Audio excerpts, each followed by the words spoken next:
ደጉ ሳምራዊ መጽሐፍ ቅዱስ ላይ እንደተጻፈልን አንድ ቀን አንድ የሕግ መምህር ወደ ኢየሱስ መጣ።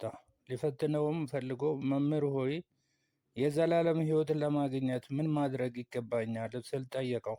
ኢየሱስም በሕግ ተጽፏል፣ አንብበህስ እንዴት ትረዳዋለህ አለው። ሰውየውም ሕጉማ ጌታ አምላክህን በፍጹም ልብህ፣ በፍጹም ነፍስህ፣ በፍጹም ኃይልህ፣ በፍጹም ሐሳብህ ውደድ፣ እንዲሁም ጎረቤትህን እንደ ራስህ አድርገህ ውደድ ይላል አለው። ኢየሱስም በትክክል መልሰሃል፣ እንግዲህ አንተም ይህንን አድርግ፣ የዘላለም ሕይወትን ታገኛለህ አለው። እስኪ አንድ ቪዲዮ እናይና ከቪዲዮ በኋላ ደግሞ የቀረውን ክፍል አሁን ያነበብኩት ክፍል ዮሐንስ አይደለም ሉቃስ ምዕራፍ 10 ከቁጥር 25 ጀምሮ ነው። እስከ መጨረሻ ያለውን ሀሳብ እጨርስላችኋለሁ። መጀመሪያ ይህንን ቪዲዮ ተመልክተን ዳር ተኝቶ የነበረ ሰው በቤቱ ውስጥ ሲጎዳ፣ ሌሎች ደግሞ በቀላሉ ሲያልፉ አስብ። ወደ ሲኦል ይቆማል። በኢየሱስ ዘመን ከኢየሩሳሌም ወደ ኢያሪኮ የሚዘልቅ የተጨናነቀ መንገድ ነበር። ዘራፊዎች ብዙውን ጊዜ የሚደበቁባቸው ድንጋያማ ኮረብቶችን የሚያቋርጥ አደገኛ መንገድ ነበር። አንድ ቀን ፈረሰኞቹን ለማጥቃት እየጠበቀ የነበረው ሰውየው በዚህ መንገድ ይጓዝ ነበር። የዘራፊዎች ትርኢት እያሳየ ነበር። በመንገዱ ዳር ተኝቶ ነበር። ሰውየው እዚያ መንቀሳቀስ ባለመቻሉ እርዳታ ሲሰጠው፣ ደረጃዎቹን አቀረበ። ልቡ ተነሳ። አንድ ሰው እየመጣ ነበር። በመንገዱ ላይ የሚሄድ ቄስ፣ የእግዚአብሔር ሰው ነበር። ወደ ሲኦል እንደሚቆም እርግጠኛ መሆን ይቻላል። ቄሱ ሳያይ በፍጥነት ወደ ሌላኛው መንገድ የተሻገረውን ሰው እያየ ቄሱ እያየ መሄዱን ቀጠለ። ከጥቂት ደቂቃዎች በኋላ ሌላ ሰው ወደ መሪ ባይተሩ ቀረበ።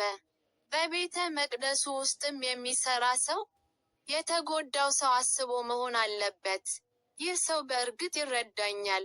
ነገር ግን መሪው ሰውየውንም እያመለጠ አለፈ። እዚያ እንኳን እንዳልነበረ የተጎዳው ሰው ተስፋ ቆርጦ ተሰማው። አሁን ማን ይረዳዋል? ልክ በዚያን ጊዜ የክንድ ድምፅ ሰማ። የአህያ ታሪክ እየቀረበ ነው። ጸሐፊው ሳምራዊ ነበር። ተመልካቾች ብዙውን ጊዜ ዝቅ አድርገው የሚመለከቷቸውና የሚያስወግዷቸው ሰዎች ቡድን ሰውየው የተጎዳው ሰው። ይህ ሰውም እንደማያቆም እርግጠኛ ሆኖ አስቦ ሊሆን ይችላል። ነገር ግን ሳምራዊው ቆመ። የሰውየውን ጉዳት ሲያይ ልቡ በርህራሄ ተሞልቶ ነበር። ከአህያው ወርዶ ሰውየውን መናገር አለበት። ቁስሎቹን ማጽዳትና ማሰሪያ ማድረግ መጀመር አለበት። ከዚያም ሰውየውን በጥንቃቄ በአህያው ላይ አነሳውና በአቅራቢያው ወደሚገኝ ማረፊያ ወሰደው። በማረፊያ ቤቱ ውስጥ ሳምራዊው እሱን ለመንከባከብ ከሰውየው ጋር ቆየ።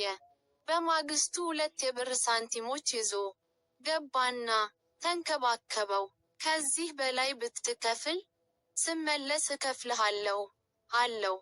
በዚህ ታሪክ ውስጥ ማን ትሆናለህ? አስቸጋሪ ወይም ውድ ቢሆንም እንኳ ልትረዳው ትሄዳለህ ወይስ ትቆማለህ? ኢየሱስ ይህንን ታሪክ ከጠበቃው ጋር ተናገረ። እሱም ባልንጀራዬ ማን ነው?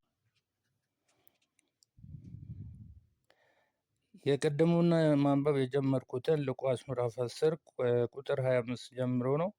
28 ላይ ነው ያቆምኩት። ከ29 ጀምሮ እንደገና እቀጥልላቸዋለሁ። 29 ላይ ምን ይላል?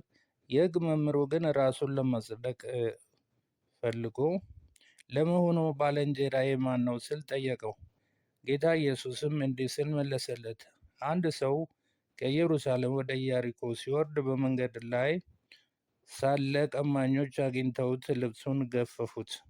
ከደበደቡትም በኋላ ሊሞት ሲያጣጥር ጥለውት ሄዱ። እንደ አጋጣሚ አንድ ካህን በዛ መንገድ ይሄድ ነበር። ተደብድቦ የተጣለውን ሰው ባየው ጊዜ ምንም ሳያደርግለት በሌላ በኩል አልፎ ሄደ። እንዲሁም አንድ ሌዋዊ በዛ መንገድ ይሄድ ነበር። እርሱም ሰውየውን ባየው ጊዜ ምንም ሳያደርግለት በሌላ በኩል አልፎ ሄደ። አንድ ሳምራዊ ግን በዚያ በኩል ሲያልፍ ወደ ሰውየው መጣ። ባየውም ጊዜ ራራለት። ወደ እርሱም ቀርቦ ዘይትና የወይን ጠጅ በቁስሉ ላይ አፈሰሰ፣ በጨርቅም ጥምጣም አሰረለት። ከዛ በኋላ በገዛ ራሱ አህያ ላይ አስቀምጦ ወደ አንድ እንግዶች ማደሪያ ቤት ወሰደው። በዛም በልዩ ጥንቃቄ ተንከባክበው በማግስቱ 2 ዲናር አውጥቶ ለእንግዳ ማደሪያው ባለቤት ሰጠና ይህ ሰው በጥንቃቄ አስታሙልኝ፣ ተጨማሪ ወጪ ብታደርግም በምመለስበት ጊዜ እከፍልሃለሁ አለው። ታዲያ ከነዚህ ከሶስቱ ሰዎች በቀማኞች ተደብድቦ ለወደቀው ሰው ባልንጀራ የሆነለት